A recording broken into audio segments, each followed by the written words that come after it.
रतन और रोजी भाई बहन थे। दोनों अपनी विधवा माँ के साथ एक गांव में रहते थे। एक बार पास के ही गांव में मेला लगा हुआ था। रतन और रोजी के दोस्त मेला देख आए थे। इन दोनों की भी इच्छा हुई कि वह भी मेला देखने जाए। एक दिन दोनों ने माँ की खुशामद की तो वह बोले, मेले जाकर करोगे क्या? मेरे पास तो पैसे नहीं है तुम दोनों को देने के लिए। माँ तुम हमें बस इजाज़त दो, पैसे हमारे पास है, दोनों ने कहा। कुछ सोचकर दोनों को मेले जाने की इजाज़त देकर माँ ने समझाया, लेकिन तुम दोनों शाम ढलने से पहले घर लौट आना। माँ की इजाज़त पाकर भाई बहन खुशी से उछल पड़े और मेले जाने की तैयारी करने लगे। गांव के और भी बहुत सारे लड़के मेले जा रहे थे। दोनों भाई बहन उन्हीं के साथ चल पड़े। मेले पहुंचने के बाद रतन और रोजी को मेला जैसे एक नई दुनिया जैसा लगा।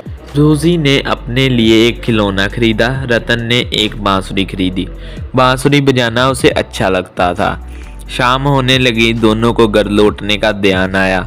दोनों गांव के लड़कों को खोजने लगे, मगर उनका कहीं पता नहीं चला। वह लोग तो कब के लौट चुके थे।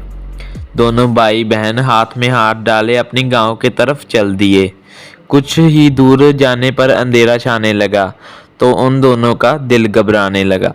घबराहट में दोनों जल्दी जल्दी चलने लगे और रास्ता भटक कर जंगल में पहुंच गए।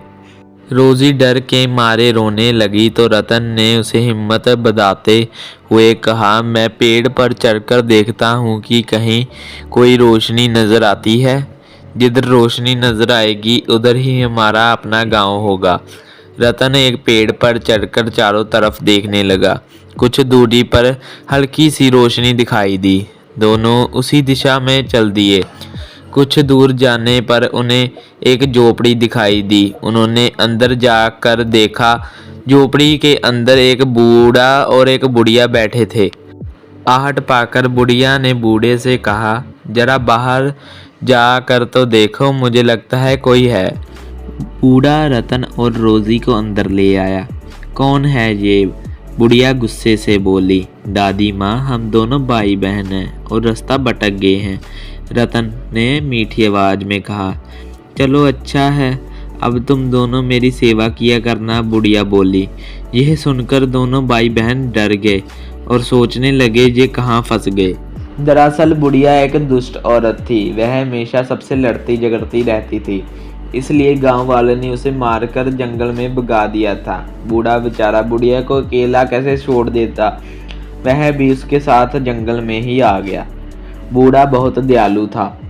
बूढ़े ने रतन और रोजी को प्यार से कहा, बच्चों तुम लोग चिंता मत करो, मैं तुम दोनों को तुम्हारे गांव का रास्ता बता दूंगा, परंतु सुबह तो होने दो। चलो तुम दोनों कुछ खा लो। बूढ़े ने दोनों को खाने को एक रोटी और एक आम दिया, मगर इनसे खाया कहाँ जा रहा था। मुश्किल से दोनों ने 2 बुरकी रोटी खाई, क्योंकि वह बहुत डरे हुए थे। बुढ़िया के डर से दोनों की आंखों से नींद उड़ चुकी थी। दोनों को अपनी माँ की याद आ रही थी। वह सोच रहे थे कि माँ कितनी परेशान हो रही होगी। दोनों ने आँख ही आँख में जाकर सवेरा किया। दोनों वहाँ से भागने का उपाय सोचने लगे। तभी बूढ़ा उनके पास आया और बोला, बच्चों चलो मेरे साथ आओ, मैं तुम दोनों को तुम्हारे गांव का रास्ता बताता हूँ। किंतु रतन बोला, वो दादी माँ, तुम उसकी चिंता मत करो, वो सो रही है। बूढ़ा उन दोनों को लेकर जंगल से बाहर आया और उनको उनके गांव का रास्ता बता दिया।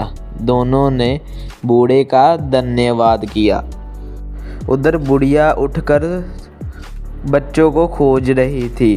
बच्चे ना पाकर वह शोर मचाने लगी कि कहाँ है बच्चे। तब तक बूढ़ा वहाँ पहुँच गया। क्या हुआ, शोर क्यों मचा रही हो? उसने अनजान बनकर पूछा। दोनों बच्चे कहाँ गए?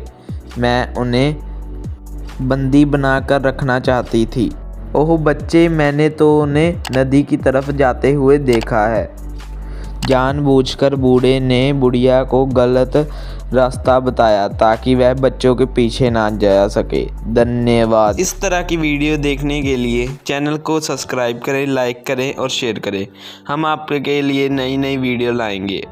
ओके दोस्तों, मिलते हैं एक नई वीडियो के साथ। जय हिंद।